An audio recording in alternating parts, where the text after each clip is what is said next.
Hello నమస్తే, నేను journalist YNR. మూడోసారి కేంద్రంలో అధికారంలోకి వచ్చిన తర్వాత భారతీయ జనతా పార్టీ ఎన్డీఏ సర్కారు మొదటి పూర్తి స్థాయి బడ్జెట్ని ప్రవేశపెట్టింది. ఈ పూర్తి స్థాయి బడ్జెట్లో భారతదేశంలో అభివృద్ధికి బాటలు వేసే మరో బడ్జెట్ ఇది అంటూ ప్రధాని మోదీ చెప్తున్నారు. ప్రధానంగా గ్రామీణ భారతానికి ఈ బడ్జెట్ చాలా బాగుంది అని చెప్తున్నారు. మధ్యతరగతి పైన వరాల జల్లు కురిపించాం, 12 లక్షల వరకు ట్యాక్స్ లేకుండా చేసి అని చెప్తున్నారు. సో ఇంకా రకరకాల కార్యక్రమాలను ఈ బడ్జెట్లో తీసుకొచ్చామని చెప్తున్నారు. బట్ మధ్యతరగతికి ఏం చేశారు, గ్రామీణ భారతానికి ఏం చేశారు, ఈ బడ్జెట్ ఎలా ఉంది అనే అంశాలపైన మాట్లాడడానికి కాంగ్రెస్ పార్టీ ఆంధ్రప్రదేశ్ రాష్ట్ర ప్రధాన కార్యదర్శి అంబటి రామకృష్ణ యాదవ్ గారు మనతో పాటు లైవ్లో జాయిన్ అవుతున్నారు. సార్ నమస్తే, వెల్కమ్ టు ఈహా. నమస్తే సార్. ఏంటి బడ్జెట్ పైన ఫస్ట్ రియాక్షన్ ఏంటి? ఫస్ట్ రియాక్షన్, దేశంలో ఉన్న 140 కోట్ల జనాభాలో ఒక 70-80 లక్షల మందికి ఉపశమనం కలిగించేటట్టుగా ఒక 12 లక్షల వరకు ఇన్కమ్ ట్యాక్స్ స్లాబ్. బాగా వినాలి, మీరు బాగా అర్థం చేసుకోవాలి. 140 కోట్ల జనాభాలో 70-80 లక్షల మందికి ఉపయోగం చేకూరే ఒక ట్యాక్స్ స్లాబ్ని తీసుకురావడం తప్ప ఇక ఆ బడ్జెట్లో ఏముంది అనేది వాళ్ళు భారతీయ జనతా పార్టీ సమాధానం చెప్పాల్సిన పరిస్థితి.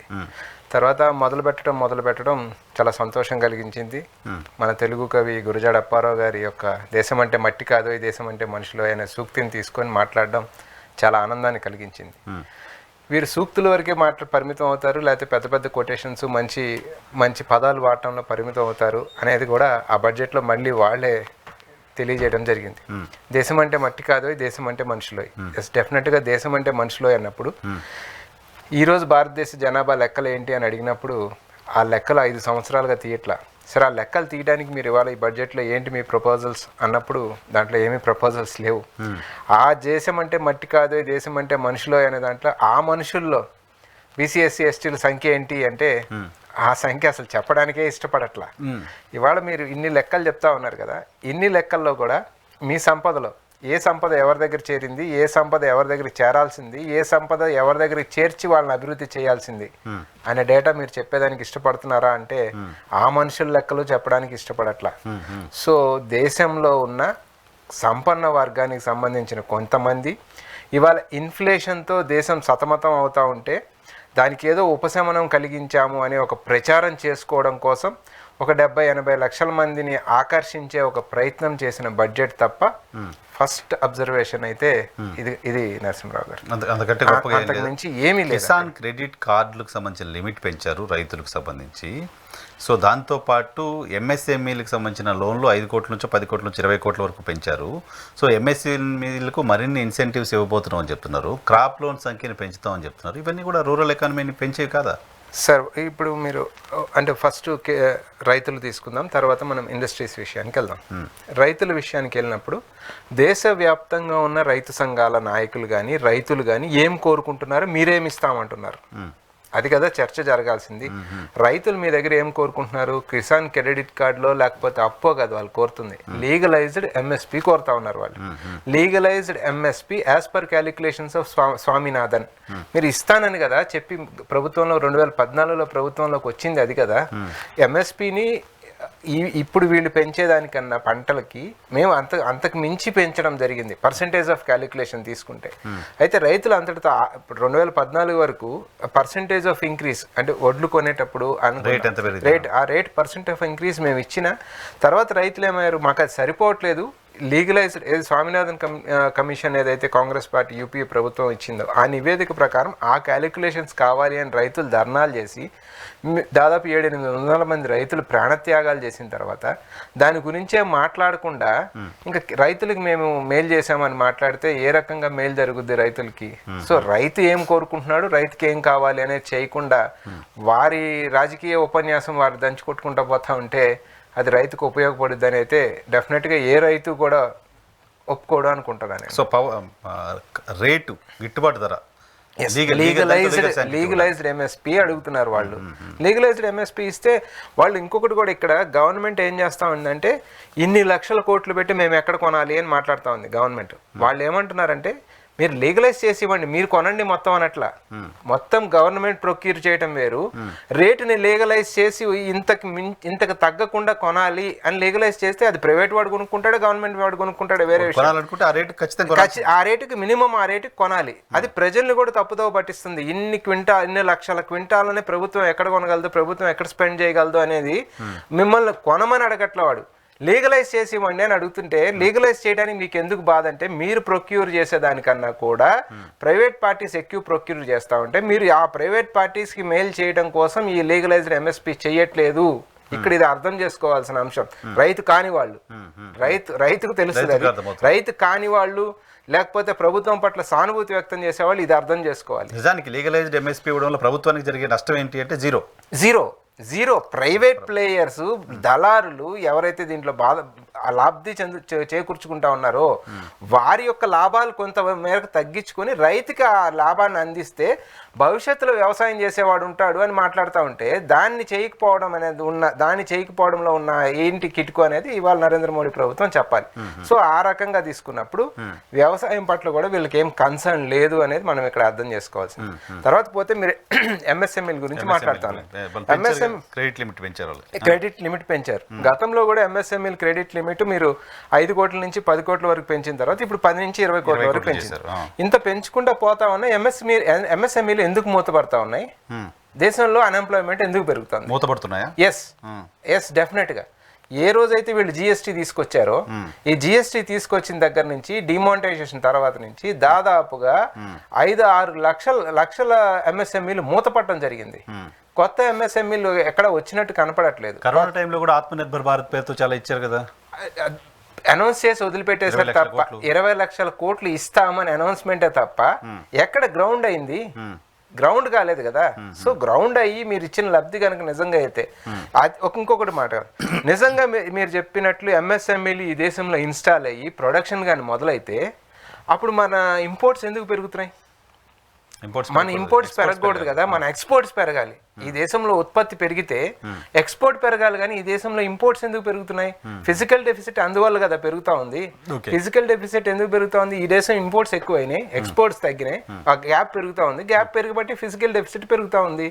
సో మీరు చెప్తున్న ఆత్మనిర్భర్ భారత్లు ఇవన్నీ నేను ఇందాక అదే అనింది, పదాలు చాలా అద్భుతంగా సంస్కృత పదాలు నేర్కొచ్చి జనాలు మెస్పరైజ్ చేయడానికి బాగుంటాయి, కానీ వాస్తవంగా జరుగుతున్న దాంట్లో మాత్రం చాలా చాలా చాలా ఈ దేశానికి ఎంప్లాయ్మెంట్ జనరేషన్ కానీ నిజంగా ఎంఎస్ఎంఈలు కానీ వీళ్ళు మొత్తం కూడా కార్పొరేట్ సెక్టర్ అదే హై ఎండ్ ఒక 100-120 లేకపోతే ఒక 200 మంది హై ఎండ్ కార్పొరేట్ సెక్టార్స్ని వాళ్ళ మేలు కోసమే చూసుకుంటున్నారు తప్ప దేశంలో అగ్రికల్చర్ గురించి మాట్లాడుతున్నప్పుడు ఆహార భద్రత గురించి కూడా కేంద్రం చెప్తూ ఉంటుంది. ఆహార భద్రత హక్కు కూడా.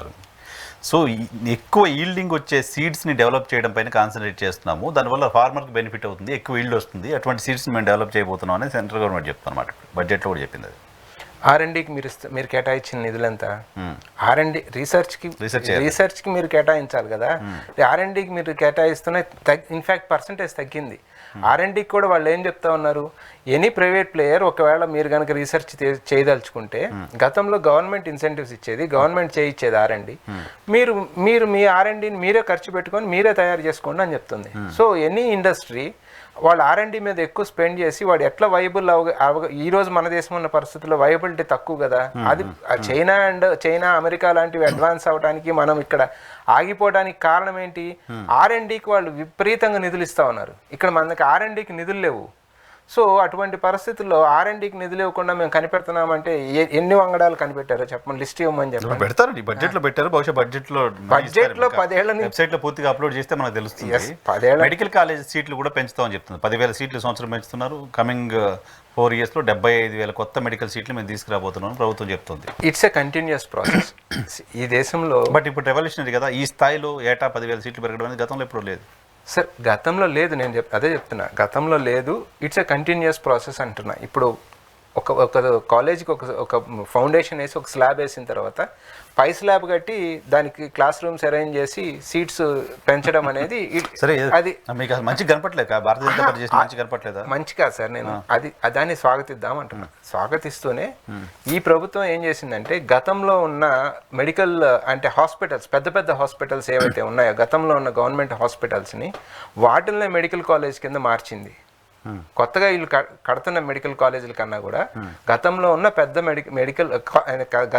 పెద్ద హాస్పిటల్స్ని వాటిల్నే మెడికల్ కాలేజీ కింద మార్చి చూపించే ప్రయత్నం, ఆ సీట్లు ఉన్నాయని చూపించే ఒక ప్రయత్నం చేస్తూ ఉంది తప్ప కొత్తగా వచ్చి ల్యాండ్ అయి కట్టినవి ఏంటి అనే దానికి కూడా సమాధానం కూడా ఇస్తున్నట్టున్నారు. బహుశా బడ్జెట్ అయితే పెట్టారు, అది తమ డ్రీమ్ ప్రాజెక్ట్గా కూడా చెప్తుంది కేంద్ర ప్రభుత్వం. దాంతోపాటు కేంద్ర ప్రభుత్వం చెప్తున్న మరొక మాట, ఇన్సూరెన్స్ పాలసీలకు సంబంధించి ఇన్సూరెన్స్ పాలసీస్ కాస్త అవేర్నెస్ పెరిగింది, ప్రతి ఒక్కరు ఇన్సూరెన్స్ తీసుకుంటున్నారు. ఇన్సూరెన్స్ పాలసీలో విదేశీ ప్రత్యక్ష పెట్టుబడులను 100% చేస్తుంది, ఎఫ్డీఐని 100% అలో చేస్తుంది. దానివల్ల ప్రీమియమ్స్ తగ్గిపోతాయి, పేదవాళ్ళకి చాలా బెనిఫిట్ అవుతుంది అనేది ఒకటి ఉంది. దాన్ని పాజిటివ్గా చూస్తారా?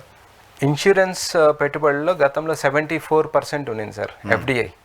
ఈ 74%ని 100% చేస్తామని చెప్తున్నారు. సో ఇన్సూరెన్స్ పాలసీలు ప్రీమియం తగ్గుతామా, మీరు వసూలు చేస్తున్న జిఎస్టీ తగ్గించడమా? 2014కు ముందు ఇన్సూరెన్స్ ప్రీమియం మీద ఇండివిజువల్ ఎవరైనా పాలసీ తీసుకున్న పాలసీదారుడు వాడు కట్టిన ట్యాక్స్ ఎంత, ఇప్పుడు ఈ ప్రభుత్వం వసూలు చేస్తున్న ట్యాక్స్ ఎంత, ఈ రెండు వేరియేషన్ తీసుకుంటే గతంలో కార్ ఇన్సూరెన్స్కి సుమారుగా ఒక 15 లక్షల రూపాయల కార్ అనుకుంటే దాని ఇన్సూరెన్స్కి గతంలో 20,000 రూపాయలు అయితే ఇవాళ అదే కార్కి 40,000 రూపాయలు ప్రీమియం చెల్లించాల్సిన పరిస్థితి. బికాస్ అందులో జిఎస్టీ పార్ట్ అంత ఉంది. సార్ దౌర్భాగ్యం కదా, మెడికల్ ఇన్సూరెన్స్ కూడా జిఎస్టీ వసూలు చేసుకుంటారు కదా. మెడికల్ ఇన్సూరెన్స్ ఆరోగ్యం కోసమో ఏదో, ఇన్ఫాక్ట్ మెడికల్ ఇన్సూరెన్స్ దానికి కూడా బతకాలి, ఇది గాలి పీల్చాలంటే కూడా నువ్వు ట్యాక్స్ కట్టాలి అని దాన్ని కూడా ట్యాక్స్ వసూలు చేసుకుంటూ ఉంటే ఇక ఎఫ్డిఐలు పెంచడం అంటే ఇక్కడ ఉన్న దేశీయ ఇన్సూరెన్స్ కంపెనీలను చంపడం. ఈవెన్ ఇన్ఫాక్ట్ ఇది కూడా చూడండి మీరు, అగ్రికల్చర్ ఇన్సూరెన్స్లు కూడా ఇది వరకు గవర్నమెంట్ ఆఫ్ ఇండియాకి ఇన్సూరెన్స్ కంపెనీ ఉండేది, వాళ్ళు ఇన్సూరెన్స్లు ఇచ్చేవాళ్ళు. అటువంటిది వాళ్ళు తీసుకెళ్లి మొత్తం ప్రైవేట్ ప్లేయర్స్ చేతిలో పెట్టారు కదా, అంబానీ అదానీలే వసూలు చేసుకుంటున్నారు కదా ప్రీమియమ్స్. ఇన్ఫాక్ట్ రైతులకి ఇస్తున్న చెల్లించిన ఇన్సూరెన్స్ కన్నా కూడా వాళ్ళు వసూలు చేసుకున్న డబ్బు ఆదాయం ఎక్కువ ఉంది. సో రైతుకి ఏ రకంగా అక్కడ బెనిఫిట్ జరిగింది? ఇన్సూరెన్స్ నష్టపోయినప్పుడే కదా బెనిఫిట్ జరిగేది సార్. నష్టపోలే, అదే కదా వాడితో ఇప్పుడు ప్రైవేట్ ప్లేయర్ తో వచ్చేటప్పటికి ప్రైవేట్ కంపెనీస్ కూడా వాళ్ళు ఇవ్వరు కదా, వాళ్ళు ప్రీమియంలో బహుశా నష్టపోయినప్పుడు. అదే చెప్తున్నా, ఇట్స్ ఏ బిజినెస్, వాళ్ళు వ్యాపారం చేసుకోవడానికి వీళ్ళు ఫెసిలిటేట్ చేస్తున్నారు తప్ప రైతు అక్కడ కూడా మీ మాటలు బహుశా రైతు లాభం కనపడలేదు. ఇప్పుడు విదేశీ పెట్టుబడులు వచ్చినప్పటికీ, ఎఫ్డీఐలు వచ్చినప్పటికీ వీళ్ళు ఇక్కడ వసూలు చేసిన ఇన్సూరెన్స్ ప్రీమియంకి సంబంధించిన డబ్బుల్ని ఇండియాలోనే ఇన్వెస్ట్ చేయాలి, బయట ఎక్కడ ఇన్వెస్ట్ చేయడానికి లేదు అనే క్లాజ్ ఏదో పెడుతున్నారు. సో ఆ డబ్బులన్నీ వాళ్ళు వసూలు చేసింది ఇండియాలోనే ఇన్వెస్ట్ చేసినప్పుడు న్యాచురల్గా ఇక్కడ మళ్ళీ వెల్త్ పెరుగుతుంది, పెట్టుబడులు వస్తాయి, ఉపాధి అవకాశాలు పెరుగుతాయి, అంతా ఉంటుందిగా. ఇప్పుడు 74-75% వరకు ఆ క్లాజ్ లేదు. పైన వచ్చిన 25%కి ఆ క్లాజ్ పెడుతున్నారు. సో పైన వచ్చిన 25% ఏదైతే ఎఫ్డిఐలు ఉన్నాయో, ఎఫ్డిఐలు వస్తాయో మనకి, ఆ ఇన్సూరెన్స్ కంపెనీస్ ఆ వచ్చిన దాన్ని ఇక్కడ ఇన్వెస్ట్ చేయాలి అనేది వాళ్ళ ఆలోచన. బట్ ఈ ఉన్న మన ప్రభుత్వం ఎల్ఐసి లాంటి సంస్థలను, ఇన్సూరెన్స్ కంపెనీలని చంపి ఇంత ఫెసిలిటీ ఉంది కదా, ఇంత ఫెసిలిటీ మరి ఇక్కడ ఈ ఎల్ఐసి లాంటి అద్భుతమైన సంస్థను చంపడం ఎందుకు, దాన్ని డిస్ఇన్వెస్ట్ చేయడం ఎందుకు, వాడిని ఎవరినో తెచ్చి ఇక్కడ పెట్టడం ఎందుకు? ఎల్ఐసి అద్భుతమైన లాభాలు నడుస్తుంది, ప్రజలకు అద్భుతమైన సేవలు అందిస్తూ ఉంది, మరి దాన్ని ఎందుకు మీరు ఇగ్నోర్ చేసి విదేశీ పెట్టుబడులు తీసుకొచ్చి వాళ్ళకి లాభాలు చేకూర్చే కార్యక్రమం చేస్తూ ఉన్నారు? ఇందాక నేను రైతుల విషయం చెప్పినప్పుడు కూడా కంపెనీకి లాభం జరిగింది, రైతుకు లాభం జరగల. అంటే కంపెనీలు లాభాల్లో ఉన్నాయంటే మనం ఎల్ఐసి ద్వారా చేసినా కూడా మన ఎల్ఐసి లాభాల్లోకి వస్తుంది. మరి ఎల్ఐసిని ఎందుకు డిస్ఇన్వెస్ట్ చేసి ఎల్ఐసిని అమ్మేయాలనుకుంటున్నారు లాభాల్లో నడిపించేటప్పుడు? విదేశీ పెట్టుబడిదారులను తీసుకొచ్చి ఇక్కడ ఎందుకు పెట్టాలనుకుంటున్నారు? అదే ఎల్ఐసితో చేపియొచ్చు కదా.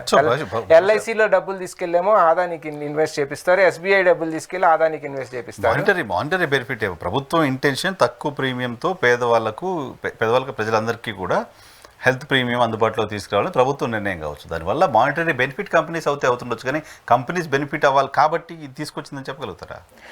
అంటే స్టాటిస్టిక్స్ అదే చెప్తున్నాయి కదా సార్. ఇప్పుడు గతంలో national insurance corporation of India ఉండింది, వాళ్ళ లాభం కన్నా కూడా రైతులకు ఎక్కువ లాభం జరిగింది, వాళ్ళ ద్వారా రైతులకు ఇచ్చినప్పుడు. ఇప్పుడు ఆదానికి అంబానీకి ఇచ్చినప్పుడు కంపెనీకి లాభం ఎక్కువ జరుగుతుంది, రైతులకు జరగాల్సింది లాభం కన్నా. ఆ రెండు స్టాటిస్టిక్స్ మనం కంటి ముందు ఉన్నాయి కదా, అందువల్ల బ్లేమ్ మాట్లాడడమే తప్ప మాట్లాడడమో లేకపోతే వివరం లేకుండా మాట్లాడితే రేపు ఖచ్చితంగా తప్పు పడతారు కదా. అర్థం లేని వాదన చేయకూడదు కదా ఎప్పుడు కూడా. రెండు రకాల డేటాలు మన ముందున్నాయి. గవర్నమెంట్ నిర్వహించినప్పుడు గవర్నమెంట్కి ఎంత లాభం వచ్చింది, రైతుకి ఎంత లాభం వచ్చింది, ప్రైవేట్ పార్టీకి ఇచ్చినప్పుడు ఆ ప్రైవేట్ పార్టీకి ఎంత లాభం వచ్చింది, రైతుకి ఎంత లాభం వచ్చింది అన్నప్పుడు అల్టిమేట్గా end of the day private పార్టీసే లాభం పొందుతున్నప్పుడు రైతుకి లాభం జరగట్లేదు కదా.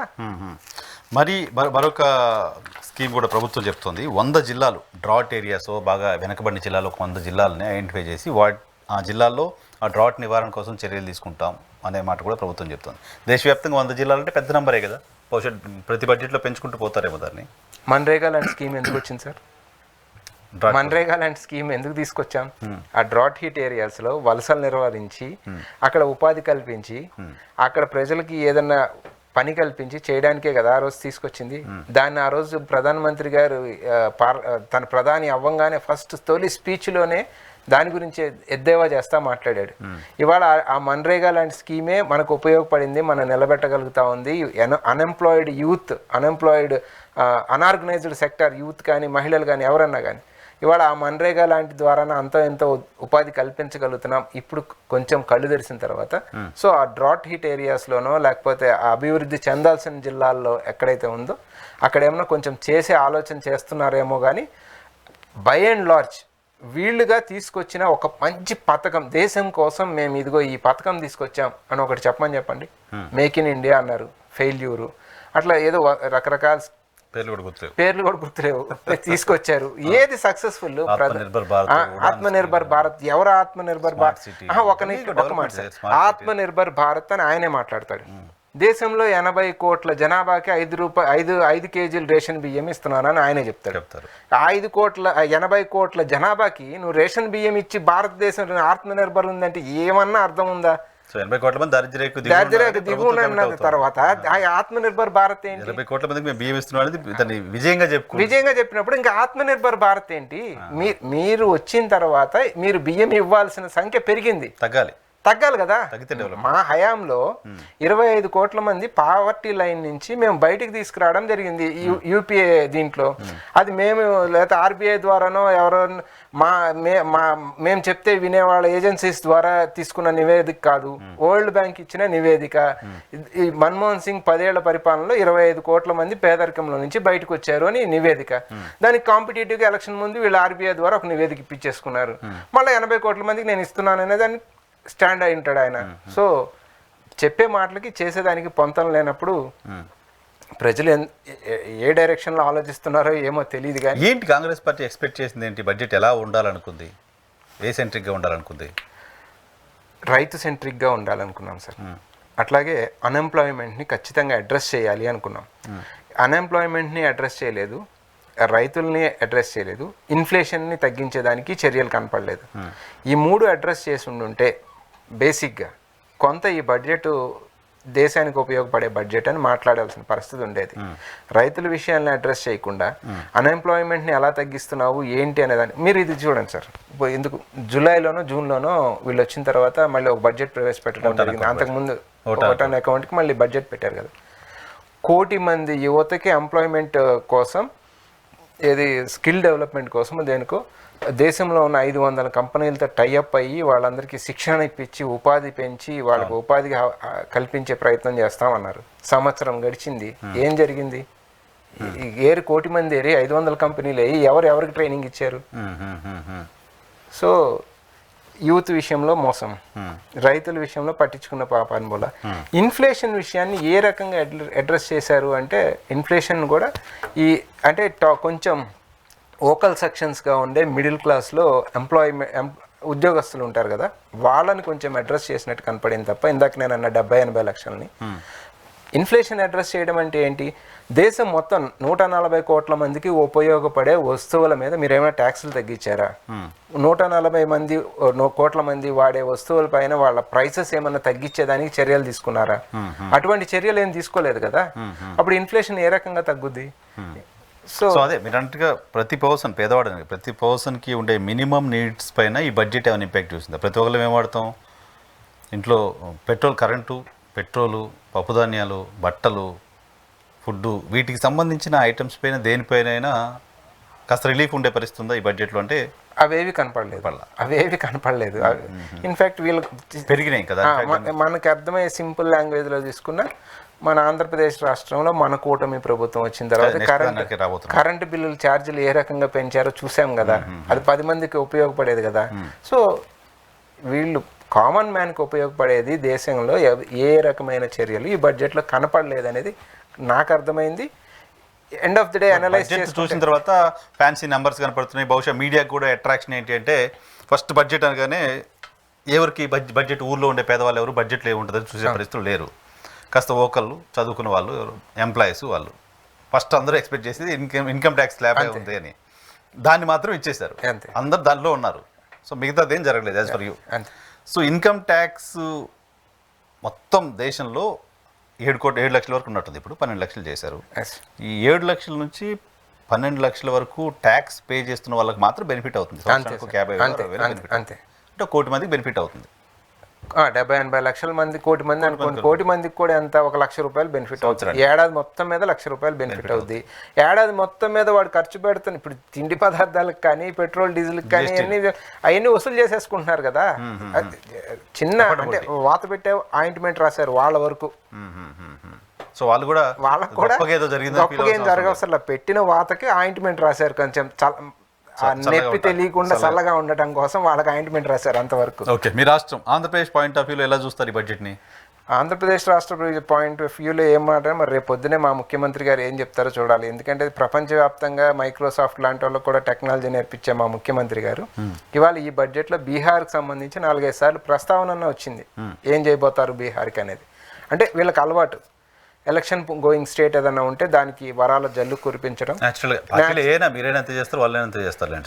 మేము గ్రౌండ్ చేస్తాం సార్, మాట్లాడామంటే గ్రౌండ్ చేస్తారు. ఎలక్షన్ ముందు హామీలు ఇవ్వడం అనేది చాలా క్వైట్ న్యాచురల్. ఇన్ పర్టికులర్ ఒక స్టేట్ మెన్షన్ చేయడం అనేది అంటే నథింగ్ రాంగ్ సార్, కానీ దాని గ్రౌండ్ ఇప్పుడు కర్ణాటక ఎలక్షన్ టైంలో అపర్ భద్ర గురించి మాట్లాడారు. ఇప్పుడు అపర్ భద్రకి నిధులు ఇవ్వమని చెప్పండి, ఇచ్చే పరిస్థితిలో ఉన్నారు. బడ్జెట్లో పెట్టినట్టు ఇదే బీహార్ విషయానికి వెళ్ళి బీహార్ ఎలక్షన్ ముందు, గత ఎలక్షన్ ముందు 1,25,000 కోట్ల ప్యాకేజీని వేలం పాటు పాడారు నరేంద్ర మోడీ గారు. అందులో ఏమైనా ఇచ్చారా?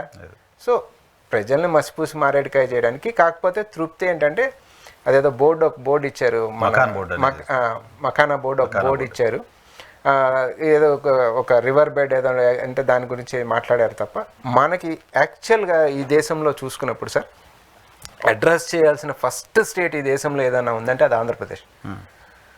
ఆంధ్రప్రదేశ్కి సంబంధించి ఒక చట్టం ఉంది, దాంట్లో చాలా అంశాలు ఉన్నాయి. పార్లమెంట్ చేసి ఇచ్చిన చట్టం, క్యాబినెట్ నిర్ణయం చేసి ప్రధానమంత్రి ఫ్లోర్ ఆఫ్ ద హౌస్ మాట్లాడి క్యాబినెట్ నిర్ణయం చేసి ఇచ్చిన ప్రత్యేక తరగతి హోదా, వీటి గురించి ఏ ఒక్కదాని గురించి ప్రస్తావన లేకుండా మనకి ఇది సంబంధించి 20-21 మంది ఎంపీలు వాళ్ళకి మద్దతు ఇచ్చి ఆ మంత్రివర్గంలో కొనసాగుతూ ఇంకా మళ్ళీ వీళ్ళే చెప్తా ఉంటారు కేంద్రం ఉదారంగా సాయం చేస్తుంది మనకి.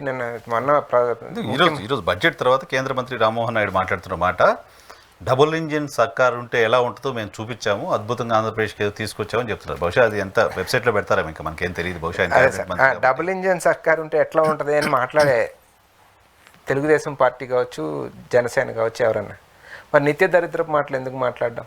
నిత్యం నాశనం అయిపోయింది ఇదే పదమా? వేరే పదం ఏమైనా ఉండదు? ఘోరంగా ఉంది, విధ్వంసం, నాశనం, అప్పు పుట్టట్లేదు అంటే ఇంకా దానికన్నా అది ఏ పదం వాడాలో అంతకన్నా ఘోరమైన పదాలు లేవు కదా. మరి డబుల్ ఇంజిన్ సర్కార్ ఉన్నప్పుడు అంత పేలవంగా అంత దీనంగా రోజు రోధించాల్సిన పరిస్థితి ఏముంది? తెచ్చుకోవచ్చు కదా కావాల్సినంత. బడ్జెట్లో 5,000 కోట్ల రూపాయలు పైన పెట్టినట్టున్నారు. పోలవరం కూడా వాళ్ళు ఇవ్వాల్సిందే కదా. ఇప్పుడు గతం ఒక 30,000 కోట్ల రూపాయలు అంత మొత్తం టోటల్ ఫస్ట్ ఫేజ్ ఇక్కడ అండర్లైన్ చేసుకోవాల్సింది. ఫస్ట్ ఫేజ్ 41.5 మీటర్స్ దగ్గర, యాక్చువల్గా 148.75 మీటర్స్, అది 141.5 మీటర్స్ దగ్గర వీళ్ళు ఆపుతున్నారు. ఫస్ట్ ఫేజ్కి ఒక 30,000 కోట్లు అనుకుంటే దానికి సంబంధించి 12,000 కోట్లు ఇంకా బకాయి ఉంటే దాంట్లో ఒక 5,000 కోట్లు పెట్టారు. సో అది ఖచ్చితంగా కేంద్రం ఇవ్వాల్సింది కదా మనకి, దాని అదనపు వరం కాదు. అమరావతి గతంలో వీళ్ళు మాట్లాడారు, ఇప్పుడు మరి అమరావతికి సంబంధించి అప్పే. మొన్న కూడా చంద్రబాబు నాయుడు గారు అమరావతికి వాళ్ళు నిధులు ఇచ్చారంటారు. వాళ్ళు నిధులు ఇవ్వటం ఏంటి? అప్పు తెచ్చుకోన్నారు. నిన్ను డైరెక్షన్ చూపించారు, అక్కడికి వెళ్తే అప్పు పుట్టుద్ది, అక్కడికి వెళ్ళు అని డైరెక్షన్ చూపించారు, అడ్రస్ చెప్పారు, అక్కడికి వెళ్ళి అప్పు తెచ్చుకోమన్నారు, అంతే కదా. స్టీల్ ప్లాంట్ విషయానికి సంబంధించి కూడా బుక్ డెట్ అడ్జస్ట్మెంట్ కోసం అప్పు తగ్గించే కార్యక్రమం చేశారు తప్ప దాన్ని శాశ్వతంగా నిలబెట్టే ఒక కార్యక్రమం ఏమైనా చేశారా? అది చేయలేదు. సో ఈ రాష్ట్రానికి సంబంధించి వెనుకబడిన జిల్లాలకు ప్యాకేజ్, బహుశా ఈ 100 జిల్లాల్లో మన ఏమైనా ఆంధ్రప్రదేశ్ ఉంటాయేమో. అది దేశవ్యాప్తంగా జరిగే ఒక కార్యక్రమంలో ఆ జిల్లాలో 4-5 జిల్లాలు మనం పికప్ చేయొచ్చు. బట్ వెనకబడిన జిల్లాలకి కేబీకే తరహా ప్రత్యేకమైన ప్యాకేజ్ డబ్బు రావాలి కదా, ఆ రైట్ ఉంది, అది రావాలి కదా. అవి సాధించుకొచ్చి అప్పుడు డబుల్ ఇంజిన్ సర్కార్ ఇక్కడ నడుస్తూ ఉంది అంటే నాలాంటి వాడు మాట్లాడితే కూడా ప్రజలు ఏమయ్యా తెలివి ఉందా లేదా, అంత తీసుకొచ్చాడు చంద్రబాబు నాయుడు గారు అని మాట్లాడతారు. కానీ ఏమీ తేకుండా డబుల్ ఇంజిన్ సర్కార్ అంటే ఇప్పుడు వీళ్ళు చెప్పేదాన్ని బట్టి దేశంలో నడుస్తున్న డబుల్ ఇంజిన్ సర్కార్లు కూడా ఇంత మోసపూరితంగా ఉన్నాయా అక్కడ మనకు తెలియదు కదా, వెళ్ళి చూడలేదు కదా, ఇప్పుడు అర్థమవుతుంది దేశంలో నడిచే డబుల్ ఇంజిన్ సర్కార్లు కూడా ఇంత మోసపూరితంగా ఉన్నాయి. డబుల్ ఇంజిన్ సర్కార్ ఇది కదా, మన ఎక్స్పీరియన్స్ చేస్తున్న డబుల్ ఇంజిన్ సర్కార్ ఇది కదా. Okay right. చివరిగా కంక్లూడ్ చేస్తూ చంద్రబాబు నాయుడు గారు ఈరోజు ఢిల్లీ వెళ్తున్నారు. ఢిల్లీలో భారతీయ జనతా పార్టీ తరఫున ఎలక్షన్ క్యాంపెయిన్ చేయడానికి, దాని మీద ఏమైనా కామెంట్ చేస్తారా? కేజ్రీవాల్ గారిని తీసుకొచ్చి ఇక్కడ ప్రచారం చేయించుకున్నారు అనుకుంటాను చంద్రబాబు నాయుడు గారు.